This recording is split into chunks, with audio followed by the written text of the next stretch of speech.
Welcome back to Superbly Said Advanced English Vocabulary and Phrases. Yeah, great to be back. And today, we're diving into some really useful English phrases. That's right, this content actually comes from a SpeakDuo lesson. And listeners can check out SpeakDuo.com. It's a great place to meet people from all over the world, practice English on video calls, and, really build that speaking confidence. Definitely worth checking out.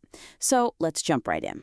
First up, describing your past, we have the idiom to grow up doing something. Right, and this isn't just saying, like, I started doing X as a child. It's richer than that. How so? Well, to grow up doing something really means that activity was a continuous foundational part of your childhood, your formative years. Okay, got it. So maybe for an IELTS question about hobbies? Exactly. You could say something like, well, I grew up baking with my mom every weekend, and honestly, I still love it today. It shows that deep connection. Nice. That flows well into talking about family traits. When something is common in a family, we say it runs through one's family.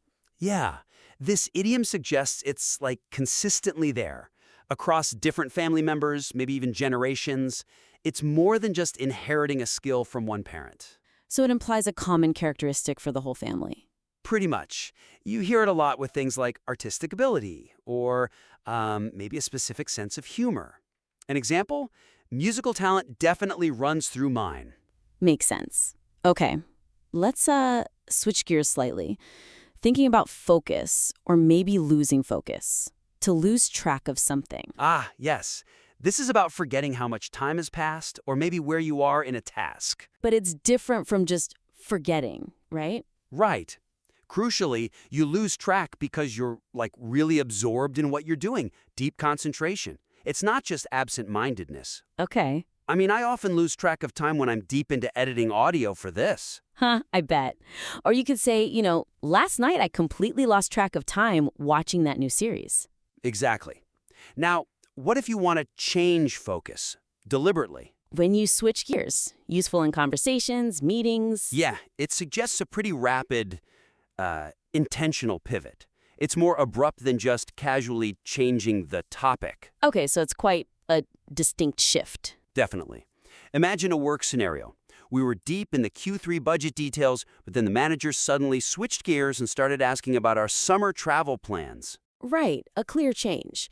Okay, moving towards core reasons or ultimate factors. We use to come down to something. This one's great.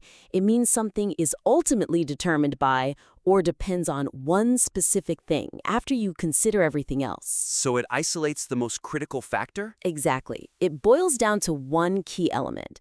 Like if someone asks, what do you think real happiness comes down to? You might answer. You might say, ultimately, I think it comes down to being grateful for what you already have. Powerful. And for self-improvement, there's the phrasal verb to work on something. Yes, this means putting effort into improving or developing a skill or maybe a personal quality. How's that different from just practicing?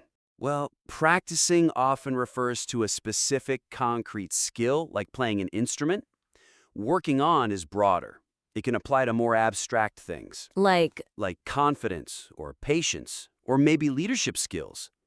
For instance, right now I'm working on being more confident when presenting in meetings. Got it. Useful. Now, sometimes you have to speak without preparation. Ah, yes.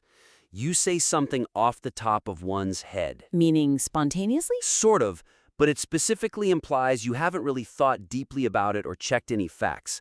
It signals a lack of detailed data. Okay, so maybe talking to your boss? Yeah, you might need to say, I can't give you the exact sales figures off the top of my head, but I can get them for you. Perfect. And finally, a descriptive term. Musically inclined. Right. This adjective means someone has a natural talent or, a strong interest in music. So more than just liking music? Definitely. It suggests a certain aptitude, a potential, not just enjoyment. You might describe someone as, she's clearly very musically inclined. She picked up the guitar really quickly. Excellent. Okay, that's a great set of phrases. Ready to test our listeners' recall? Let's do it. All right, quiz time. Question 1. What does it mean to grow up doing something? Is it option A, to begin doing an activity only after becoming an adult. Option B, to spend one's childhood regularly involved in a particular activity. Or option C, to stop doing something after realizing it's childish. Feel free to pause here if you need a moment to think.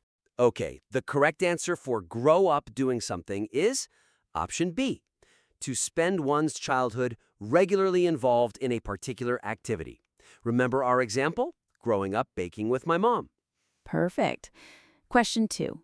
If a skill runs through one's family, it means option A, it is common among several family members.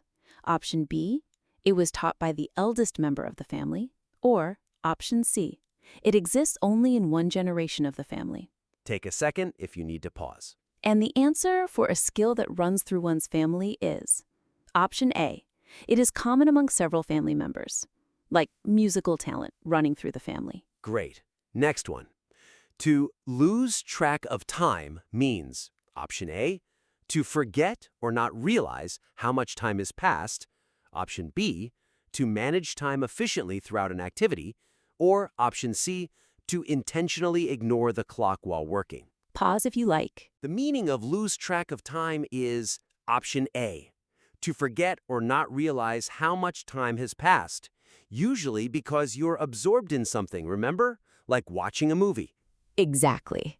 Question 4. When you switch gears in conversation, you, option A, repeat the same idea for clarity. Option B, pause the conversation for a short time. Or option C, change to a new topic or approach suddenly. Pause now if needed. When you switch gears, the answer is option C, change to a new topic or approach suddenly, like jumping from the budget to holiday plans. Spot on. Question 5. If something comes down to a factor, it means option A, it is completely unrelated to that factor. Option B, it ultimately depends on or is determined by that factor. Or option C, it only happens if multiple factors are equal. Feel free to pause. Okay, the definition of comes down to is option B. It ultimately depends on or is determined by that factor. Like we said, maybe success comes down to hard work. Right. Question 6. To work on something means option A, to criticize something until it changes. Option B, to put effort into improving or developing a skill. Or option C, to wait until someone else finishes a task. Take a moment if you need it. To work on something is option B, to put effort into improving or developing a skill or quality, like working on your public speaking confidence. Excellent. 2 more. Question 7. When you speak off the top of your head, you option A, memorize a statement word for word beforehand. Option B, forget what you were about to say mid-sentence. Or option C, say something without preparing or thinking deeply. Pause here. Speaking off the top of your head is option C. Say something without preparing or thinking deeply.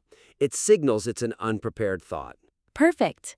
And the last one, number 8, if someone is musically inclined, they, option A, have a natural interest or talent for music. Option B, can only enjoy music when studying it formally. Or option C, prefer silence over listening to any type of music. Pause for the final answer. Being musically inclined means option A, they have a natural interest or talent for music. Fantastic. So we covered 8 really useful advanced phrases today. Everything from growing up doing something and traits that run through your family to things you work on personally. Yeah, a great selection. Definitely encourage everyone to review these phrases. And remember, the absolute best way to make them stick is to use them. Exactly. And you can do that over at SpeakDuo.com. Find practice partners, have real conversations, and keep building that confidence in your English speaking. Well said. That's all for this episode of Superbly Said.